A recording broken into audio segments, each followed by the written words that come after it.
aterrizaje de emergencia, ya que dichos objetos, sean lo que sean, parecen jugar con el aparato. Pero hay más testimonios. Por eso hemos quedado con Miguel Labrador, un piloto experimentado que tuvo una experiencia difícilmente explicable, salvo que pensemos en la historia del lugar donde sucedió todo, el Área 51. ¿Qué cosas podemos ver el común de los mortales? Es decir, los que no sabemos la enorme cantidad de cosas que cada día sobrevuelan nuestras cabezas y que podemos confundir con un objeto volante no identificado. Pues no hay muchas cosas, la verdad, afortunadamente, ¿no? Porque si no, todos los días saldrían las noticias, ¿no? Esos posibles objetos. Yo podría decir que sí que los globos aerostáticos, por ejemplo, sí que alguna vez han podido, bueno, pues causar un poco de confusión. Y luego por la noche es curioso, pero Júpiter, por ejemplo, en según qué posición y estación, pues sí que puede llevar alguna vez he escuchado por compañeros que han dicho, oye, pues parece que es un tráfico y demás, ¿no? Porque ya digo, depende un poco de la luminosidad, sí que hay algún astro que sí que puede llegar a la confusión. ¿Es habitual que un piloto vea un objeto volante no identificado? Es decir, ¿lo comentáis entre vosotros? Sí, sí, a ver, yo creo que son cosas del pasado de que no se podía hablar, pero ahora no hay ningún problema. No se da mucho, pero sí que hablando con compañeros, pues alguna vez, bueno, pues sí que te comentan, incluso alguna foto sale. Tú tienes la licencia europea y también la norteamericana, la privada, ¿verdad? Sí, de piloto privado. Sin embargo, es curioso que siendo piloto, la única ocasión en la que tuviste delante algo que podemos decir que era extraño, fuera precisamente en tierra y además en ese lugar que es conocido por ser el lugar secreto más célebre del mundo, el Área 51. Es un área inmensa, un área que ocupa pues, prácticamente lo que sería más de una comunidad española. Y es un área donde además la gente que ha trabajado te dice pues tareas determinadas y que durante su estancia ve platillos volantes dentro de hangares y seres grises de apariencia extraterrestre. Eso fue en diciembre del 2011 y todavía faltaban 2 años para que se reconociera que esa base existía. Y bueno, lo que no esperábamos fue lo que luego pudimos ver. ¿Y qué fue lo que visteis? Pues fue rápido, al poco de hacerse de noche, a los 15 minutos aproximadamente, yo estaba en el lado del conductor y sí que vi un poco de refilón, una luz que caía rápida y lo poco que pude ver, pues eso duró un segundo como mucho, sí que me pareció, o quizá por intentar darle una explicación racional, que era un caza, era una aproximación de un caza un poquito más rápida de lo que estamos acostumbrados a ver. Y cuando estábamos al final viendo qué podía ser, aquello empezó a moverse de forma horizontal, pero claro, unos movimientos que ahí nosotros ya, la verdad que dijimos, bueno, ¿esto qué es? O sea, esto es un poquito raro. Y es verdad que fue una sorpresa total, porque aquellos movimientos, si alguien estaba dentro, las Gs, aquello era difícil de soportar por un ser humano, con lo cual eso ya nos sorprendió, nos estresó bastante, que siempre lo comento, ¿no? O sea, aquí entre amigos pues es muy fácil de decirlo, pero claro, estábamos 2 españoles ahí solos en mitad del desierto de Nevada, por la noche, claro, y en la frontera de la base aérea más secreta posiblemente del mundo, ¿no? Entonces estamos viendo algo que encima a nosotros nos pareció bastante espectacular. Y al poco, pues aquello desaparece o se apaga, o sea, no, fue la luz simplemente que dejamos de verla. Y claro, ahí ya estábamos comentando, oye, pero tú lo has visto bien, pero ¿esto qué puede ser? Porque claro, nosotros que hemos volado así un poco de todo, sabemos que ese tipo de movimientos no lo hace ni avión, ni avioneta, ni avión militar, ni helicóptero, o sea, es decir, no entendíamos muy bien qué tipo de objeto podía ser ese, ¿no? Y ya si eso no fuera suficiente, otra vez a los 15 minutos aproximadamente, pues ahí es cuando ya vimos lo que nos dejó totalmente impactados, que fue justo enfrente nuestra, yo calculé que a unos 10 kilómetros, encima de la montaña que teníamos enfrente, vimos un objeto enorme, yo siempre digo que es como un edificio de 7-8 plantas aproximadamente, con forma de epsilon, de verdad que es una forma rara, pero es lo que mi cerebro, mi cabeza en ese momento recogió. Y aquello, bueno, iluminó toda la zona. Y apareció y desapareció 3 veces muy rápido y yo calculé luego en el GPS y más o menos se movió en un segundo y pico, pues como 5 kilómetros, otros 5 y otros 5, ¿no? Entonces fue como, ya digo, ahí ya sí que eso nos asustó. O sea, pasamos del estrés de estar viendo algo a un poco de miedo, la verdad. Si esto te hubiera ocurrido en cualquier otra parte del mundo, ¿qué habrías pensado? Yo, francamente, hubiera pensado que, o yo estaría diciendo que era un ovni, vamos, un ovni extraterrestre incluso, o sea, sí que lo hubiera pensado, ¿eh? Lo que pasa que fue precisamente por verlo siempre, todo esto que he contado, pues lo vimos siempre dentro del perímetro del Área 51, es lo que a mí me hace pensar que eso era algo militar. Reitero que pensaste que era algo militar porque estabas en ese lugar. Sí, exacto. Si yo eso lo veo en otro lado, sí que estaría hablando de que yo vi un ovni de no sé de dónde, pero de muy lejos seguramente. Sí, yo eso lo tengo asumido, sí. Otro de esos sucesos sorprendentes ocurridos sobre cielo español fue el protagonizado por el comandante Juan Ignacio Lorenzo Torres, el 4 de noviembre de 1968. Y decimos sorprendente porque el objeto se llegó a situar tan cerca de la cabina del avión que los miembros de la tripulación pudieron ver al detalle cómo era aquel extraño aparato que iba a ritmo de colisión a 28.000 pies de altura. Yo venía de Londres y de Londres a Alicante. Había un tráfico que hablaba que era un British Caledonia, que lo oíamos British, tal, cada uno daba su informe de posición. Y el control nos dijo Iberia, no me acuerdo la línea, descienda a nivel 310. O 280, la verdad es que no me acuerdo, hace tanto tiempo. Y al llegar a ese nivel, me dijo el segundo, lo tengo a la vista, está ahí. Y cuando miramos hacia afuera, vimos una luz impresionante, que era como un balón con dos luces laterales, que venía a rumbo de colisión. Yo siempre lo cuento, pasamos miedo físico, porque venía a rumbo, y de repente a 10 metros, porque se nos paró. Invirtió la velocidad y estuvo manteniendo la distancia. Empezó a evolucionar a derecha, izquierda, arriba, abajo, tal. Juan Ignacio Lorenzo Torres decidió entonces ponerse en contacto con Control de Vuelo de Barcelona. Imaginemos la escena. Un piloto experimentado como él, asegurando que tenía un objeto en el morro del avión y que iba a tratar de comunicarse con él. Y lo hizo a través de un código de luces. Y entonces, aunque parezca increíble, aquel objeto de procedencia desconocida respondió. Fue cuando yo establecí un código muy sencillo, empecé a interpelar a la luz extraña que había ahí, ¿no? Y yo me quedé impresionado porque me contestaba sí o no, según el código establecido por mí, de que se aumentaba la luminosidad, se apagaba, tal, y me contestaba sí o no. Entre las muchas preguntas que le hice, le dije que si eran amigos, me dijo que sí, que si venían de otra galaxia, que sí, que tal. Y tomamos tierra en Alicante y dije yo, vamos a hacer un pacto de silencio porque nos van a llamar locos. Y al día siguiente hacíamos Alicante, Barcelona, Madrid, porque era una línea de 4 días, habíamos estado en Londres tal, y después a Madrid ya acababa la línea.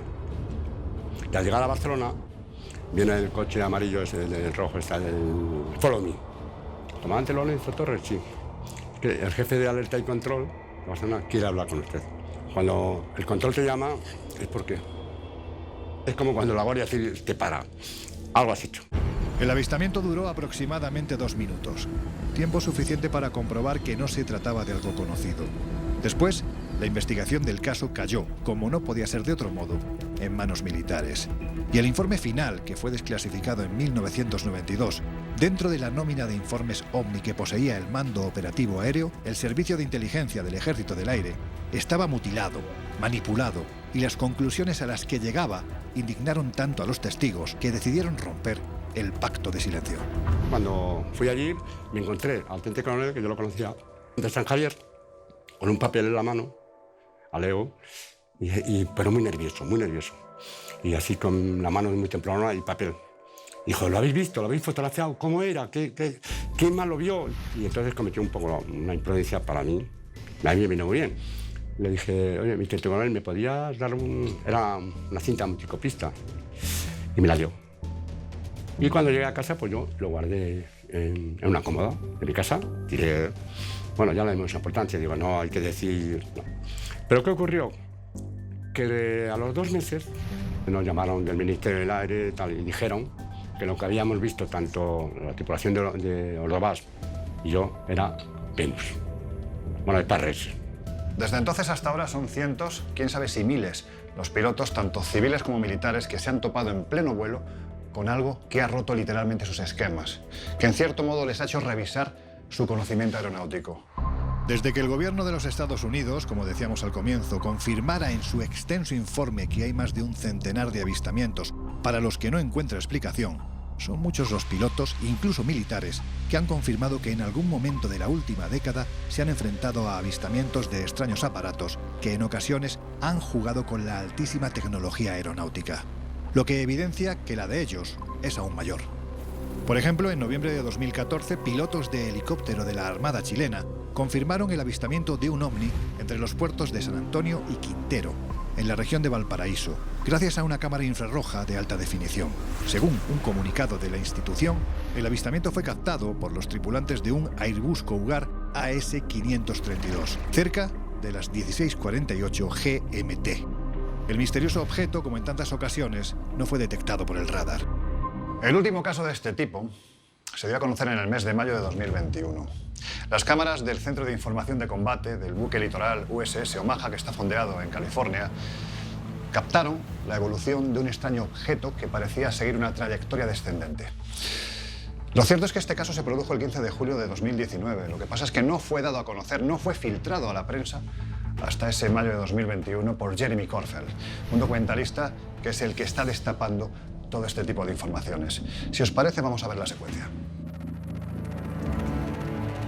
¿Qué es este extraño trazo que aparece de repente y que parece acercarse al buque militar? ¿Quién se atreve a realizar estas aproximaciones a un barco de la Armada norteamericana con todo lo que puede acarrear? Bueno, pues de momento, nada es lo que se sabe.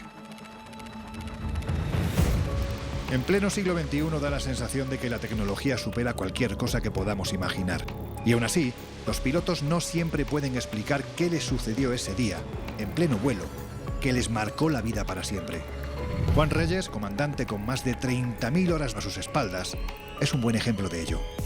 Juan, si te parece, vamos a remontarnos por unos instantes al año 1997. Tú estabas realizando el vuelo Nueva York-Madrid y cuando estabas a punto de llegar a destino, a eso de las 4 de la mañana, ¿qué fue lo que ocurrió? Cierto, el 12 de marzo del 97, estamos regresando en el vuelo AEA 118 de Nueva York a Madrid, y a las 4:14 de la mañana me alerta el copiloto, señor Tomeu Salvá, de algo fuera de lo normal, enfrente y debajo de nosotros.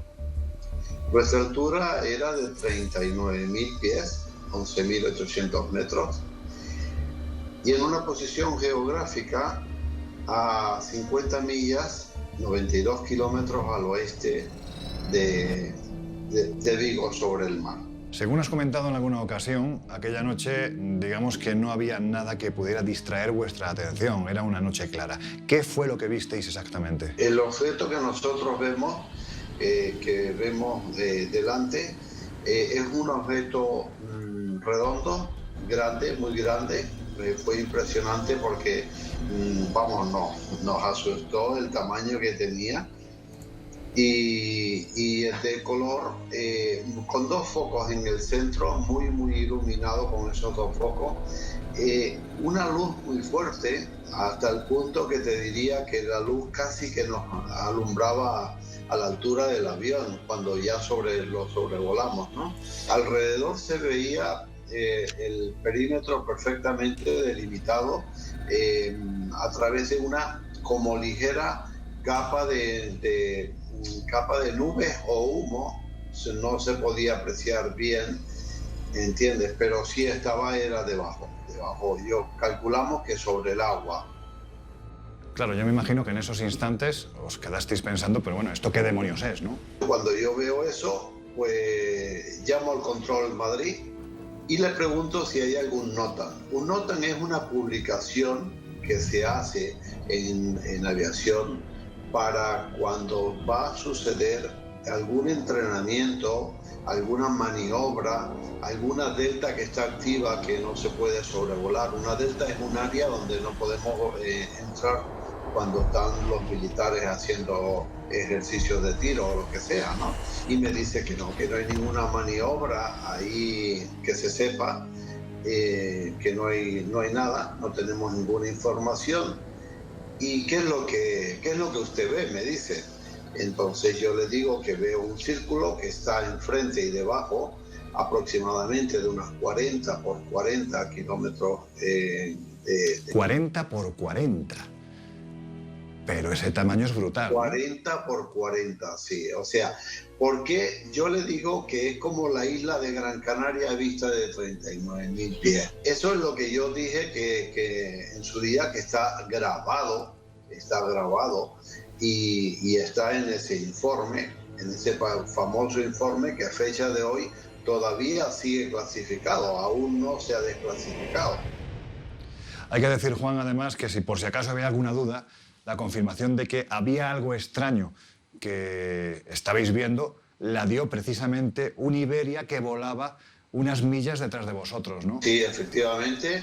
Detrás viene un Iberia 10 minutos más tarde y pasamos ya a otra radio. A las 4:30 de la mañana llama el Iberia y dice: Madrid, toda la información que te dio el Europa 118 es 100% correcto. O sea, él ratifica todo, lo cual quiere decir que el aparato estaba estable, no estaba en movimiento, estaba estable. Los pilotos, ya sean civiles o militares, así como el personal de tierra relacionado con la aviación, nos aportan los datos más serios, más incontestables de la realidad del fenómeno OVNI. Es obvio que a día de hoy no sabemos exactamente qué son los OVNI. Podemos tener 1000 teorías, pero la realidad no la sabemos. Si alguien ha estado más en contacto con esa realidad, posiblemente son los pilotos, porque son esa gente que surca los cielos y por tanto comparten el mismo medio. No hay ninguna duda de la realidad del fenómeno OVNI y de la interacción del encuentro de estos objetos voladores no identificados con aviones civiles y militares. Son miles y miles y miles y miles los casos de los que disponemos, y muchos de esos casos fueron investigados por los militares de prácticamente todos los países del mundo, han elaborado informes sobre esos casos y han sido dados a conocer. Por lo tanto, no hay ninguna duda. Sin menospreciar a los testigos que alguna vez se han enfrentado al misterio de los objetos volantes no identificados, es evidente que los pilotos, por su conocimiento de todo lo que sobrevuela nuestras cabezas, son testigos de excepción. Y como hemos visto, no siempre pueden explicar qué fue aquello que un día inolvidable apareció cuando menos lo esperaban, rompiendo en 1000 pedazos las leyes de la aeronáutica y seguramente rompiendo en 1000 pedazos su rutina diaria. Como hemos visto, la mayoría coinciden en que no existe ni antes ni ahora una tecnología capaz de descender y ascender miles de metros en cuestión de segundos, sin que ello suponga un riesgo vital para quien tripula dichos artefactos. No al menos una tecnología humana. Por tanto, y sin más opciones posibles, los pilotos que han sido testigos se plantean otras posibilidades. Por ejemplo, que inteligencias de otros mundos habitados estén surcando los cielos de nuestro planeta, utilizando una tecnología que avalaría esta arriesgada propuesta. Y aunque suene a ficción, la realidad, a día de hoy, es tozuda y contundente. No en vano es muy probable que en estos mismos instantes, en algún rincón de nuestro cielo terrestre, un piloto que vuela tranquilo esté a punto de encontrarse con algo que romperá sus esquemas para siempre. Y entonces llegará el momento de empezar a hacerse muchas preguntas, para las que de momento nadie tiene respuesta.